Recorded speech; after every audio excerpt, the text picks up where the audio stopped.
कल आपको याद होगा कि पूरे दिन हमने आपको बता दिया था कि चुनाव किस तरीके से चल रहे हैं और हमारी इलेक्शन डेस्क ने पल पल का अपडेट आपको बता दिया था। लेकिन रात देर गए स्टेट इलेक्शन अथॉरिटीज की तरफ से भी प्रेस कॉन्फ्रेंस की गई, जिसमें बड़ी बातें तो की गई और साथ साथ ये भी कहा गया कि किस तरीके का माहौल पूरे जम्मू कश्मीर के अंदर देखने को मिला है। और डीडीसी इंतखाबात का तीसरा मरहला भी पुरअमन तरीके से इख्तिताम पजीर हुआ। वोटिंग की शरह 50.53% रही। तीसरे मरहले में रियासी और पुंछ जिले में जम्मू सूबे के अंदर सबसे ज्यादा वोटिंग हुई। कश्मीर के अंदर सबसे कम वोटिंग देखेंगे तो पुलवामा जिले के अंदर एक बार फिर देखने को मिली।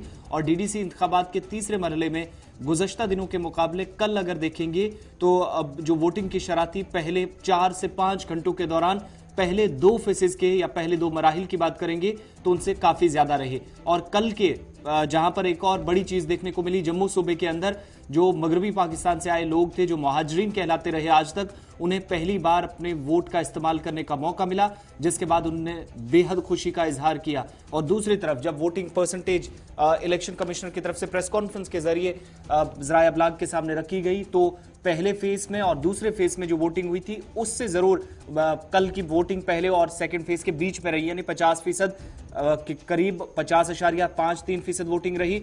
ओवरऑल कहीं से भी किसी तरह की नाखुशगवार वाकई की इतलात पहले दोपहर तक मौसूल नहीं हुई थी, लेकिन बाद दोपहर साउथ कश्मीर के कुकरनाग से खबर आई जहां पर एक उम्मीदवार को निशाना बनाया गया। कल ये इंसिडेंट पेश आया है। और दूसरी तरफ इंतजामिया की तरफ से मुलाजमीन के खिलाफ कार्रवाइयां भी चल रही हैं। डीडीसी इंतखाबात जहां ये अमल पूरा चल रहा है, इन सब के बीच में शिकायतें जैसे जैसे इलेक्शन कमीशन तक पहुंचते हैं या फिर मुतलका हुकाम तक पहुंच रही हैं, वो कार्रवाई अमल में लाई जा रही है। और इस बीच कुछ और लोगों को भी जिन्होंने इससे पहले गैर संजीदगी का मुजाहिरा किया इन इंतखाबात को आगे ले जाने में या फिर इस तरीके से उनकी ड्यूटीज जो उन्हें दी गई थी वो नहीं कर पाए, तो वहां पर उनके खिलाफ कार्रवाई हुई।